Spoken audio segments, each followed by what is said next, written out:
Hello મિત્રો, સ્વાગત છે તમારું આપણી યુટ્યુબ ચેનલ ગુજરાત એક્ઝામ ગુરુમાં। તો આજે એક જોરદાર ભરતી વિશે વાત કરીશું મિત્રો।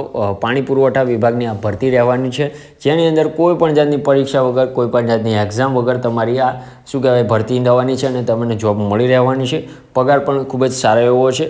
આ વિડીયોની અંદર આપણે સંપૂર્ણ માહિતી લઈ લેવાની છે કે કઈ કઈ પોસ્ટો પર વેકન્સીઓ છે, તેની માટે તમારે એજ્યુકેશન ક્વોલિફિકેશન શું રહેવાનું છે અને તેની સાથે તમને સેલેરી શું આપવામાં આવશે। અને મહત્ત્વની વસ્તુ કે કોઈપણ જાતની પરીક્ષા વગર છે મિત્રો, એટલે એના માટે તમારે સિલેક્શન કઈ રીતે થવાનું છે, એની સાથે શું ડોક્યુમેન્ટ લઈ જવાના રહેશે કે ક્યાં મોકલવાના રહેશે, સંપૂર્ણ માહિતી આ વિડીયોની અંદર તમને મળી જવાની છે।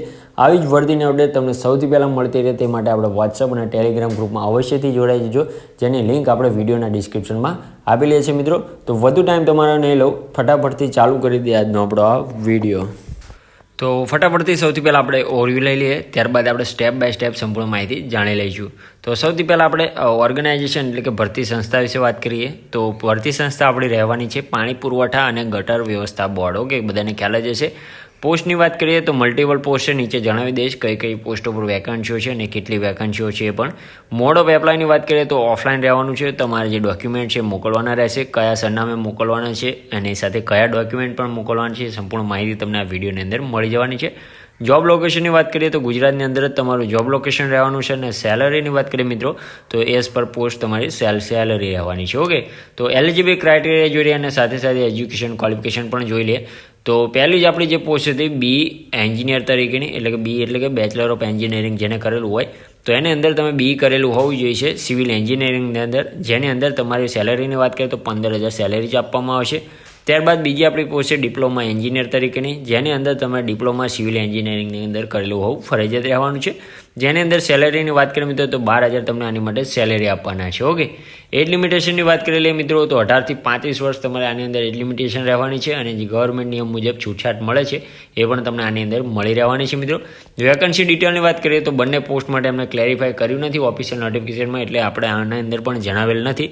જો તમારે ઓફિશિયલ નોટિફિકેશન પણ જોતું હોય તો મેસેજ કરી દેજો અથવા તો હું ટેલિગ્રામ અને વોટ્સએપ ગ્રુપમાં મોકલી દેવાનો છું। ઓકે, એપ્લિકેશન ફીની વાત કરીએ તો આની અંદર કોઈ પણ જાતની તમારે ફી ભરવાની નથી। તમે કોઈ પણ કાસ્ટમાંથી બિલોંગ્સ કરતા હોય, જનરલ, ઈડબ્લ્યુએસ, ઓબીસી, એસટી કોઈ પણમાંથી, તો તમારે કોઈ પણ જાતની ફી ભરવાની અંદર રહેવાની નથી। બીજો ઇમ્પોર્ટન્ટ ડેટ જોઈ લઈએ, લાસ્ટ ફોર્મ ક્યારે છે, લાસ્ટ ડેટ ક્યારે છે, સંપૂર્ણ માહિતી।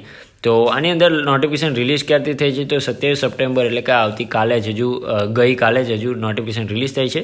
અને લાસ્ટ ડેટની વાત કરીએ તો 3 ઓક્ટોબર 2025 તમારી લાસ્ટ ડેટ રહેવાની છે આની અંદર મિત્રો। ઓકે, સિલેક્શન પ્રોસેસની વાત કરી લઈએ, આપણે સંપૂર્ણ માહિતી પહેલાં જણાવી દીધું છે। વોક ઇન આની માટે તમારું ઇન્ટરવ્યૂ રહેવાનું છે, કોઈ પણ જાતની પરીક્ષા છે નહીં તમારી, ડાયરેક્ટ તમારું સિલેક્શન થવાનું છે। માત્ર તમારું જે ડોક્યુમેન્ટ છે એ સંપૂર્ણ લઈ 3 ઓક્ટોબર 2025ના રોજ ત્યાં પહોંચી જવાનું રહેશે।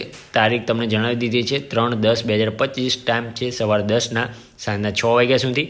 અને એડ્રેસની વાત કરીએ મિત્રો તો કાર્યપાલક યજ્ઞશ્રીની કચેરી, જાહેર આરોગ્ય બાંધકામ વિભાગ, ઈશ્વર કોમ્પ્લેક્સ, બીજો માળ, સાંઈબાબા મંદિર બાજુમાં, પટલ ટિમ્બર માર્ટવાળી ગળી, વેરાવળ।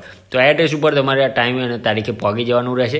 સિલેક્શન પ્રોસેસ ખૂબ જ સારી હોય છે। તમારા ડોક્યુમેન્ટ શું લઈ જવાના રહેશે તો આની માટે તમારે રિઝ્યુમ અથવા તો સીવી તમે જે પણ કહેતા હોય તથા એની સાથે બીજું છે NATSનું જે રજિસ્ટ્રેશનનું ફોર્મ આવે છે, એપ્રેન્ટિસની આ ભરતી છે એટલે એનું જે રજિસ્ટ્રેશન નંબર આવે એની હાર્ડ કોપી પણ લઈને જવાની થશે। પાસપોર્ટ સાઇઝનો photos, marksheet, school leaving certificate, Aadhaar card અથવા તો બર્થ સર્ટિફિકેટ, કાસ્ટ સર્ટિફિકેટ એટલે કે જાતિનો દાખલો જો તમારે લાગુ પડતો હોય તો। ઓકે, જે આ ભરતી છે એ રેક્રુટમેન્ટ છે, ગવર્મેન્ટ એપ્રેન્ટિસ પ્રોગ્રામની હેઠળ છે, એટલે એપ્રેન્ટિસની આ ભરતી રહેવાની છે। બધાને ખ્યાલ જ છે એપ્રેન્ટિસ એટલે શું। ઓકે, જેને પણ ના ખ્યાલ હોય તે કોમેન્ટમાં જણાવજો, તેને હું સંપૂર્ણ સારી રીતે સમજાવી દઈશ। તો આવી જ ભરતીની અપડેટ તમને સૌથી પહેલાં મળતી રહે તે માટે આપણે વોટ્સઅપ અને ટેલિગ્રામ ગ્રુપમાં અવશ્યથી જોડાઈ જજો, તેની લિંક આપણે વિડીયોના ડિસ્ક્રિપ્શનમાં આપેલી છે મિત્રો। તો મળીએ નવી વિડીયોમાં નવી ભરતી સાથે, ત્યાં સુધી જય હિન્દ, જય માતાજી।